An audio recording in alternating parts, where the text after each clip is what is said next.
سلام، طاهری سفر هستم و با اخبار امروز دوشنبه 22 دکبر همراه شما. مقامات ریاست سرحدبانی تاجیکستان میگویند خبری به صورت طالبان افتادن 4 سرحدبان کشور واقعیت ندارد. نمایندگان نیروهای مرزبانی کمیته دولتی امنیت ملی تاجیکستان روز 22 دکبر به رادیو آزادی گفتند هیچ سرحدبان کشور ربوده نشده است. از این پیشتر مقامات افغانستان میگفتند که 4 شهروند تاجیکستان که به احتمال غالب مرزبان هستند آخر هفته گذشته به قلمرو افغانستان برای جمع‌آوری هیزم رفته و در ناحیه امام صاحب در ولایت کندوز به دست طالبان افتادند. این ناحیه در نزدیکی ناحیه پنجی تاجیکستان واقع است و مقامات کشور میگویند برای روشنی انداختن به این خبر به نهادهای مربوطه افغانستان مراجعت کردند. یک سازمان حامی حقوق انسان در آسیای مرکزی از مقامات ترکیه خواسته است به حقوق عمرعلی قواتوف، تاجر فراری و رهبر گروه 24 که در استانبول بازداشت شد، احترام بگذارد.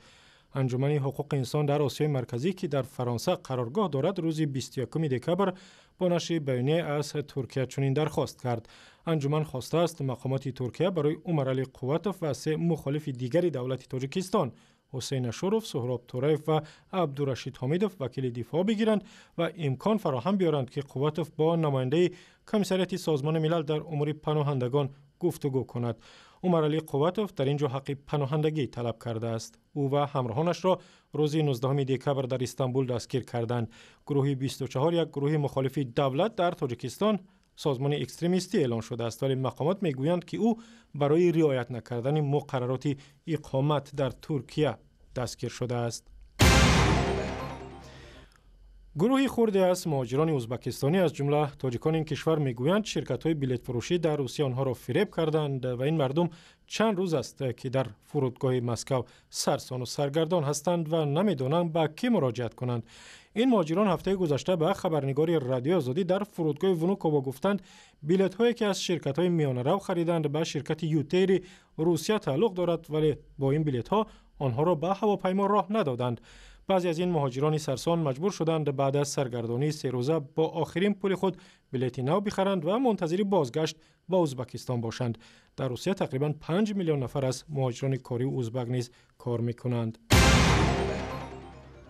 مهناز افشار یکی از هنرپیشه‌های معروف سینمای ایران از خلق مردم تاجیک ستایش کرده و آنها را مردمان نامیده است که با خود و جهان در صلح هستند.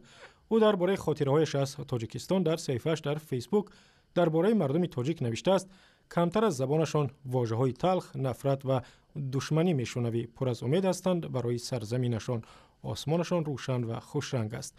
مهناز افشار نخستین بار با دعوت ناصر سعیدوف کارگردان تاجیک در فیلم او با نام معلم نقشی اصلی را آفرید. فیلم مذکور ماه سپتامبر در دوشنبه به نمایش درآمد. داستان فیلم زندگی دشوار آموزگاران تاجیک در آخر سالهای پرتلاطم 90 در تاجیکستان است. و اخباری از این هم بیشتر در وبسایت رادیو آزادی، در صفحه های ما در فیسبوک، توییتر و یوتیوب و هم زمینه مخصوص رادیو آزادی برای تلفن های همراه.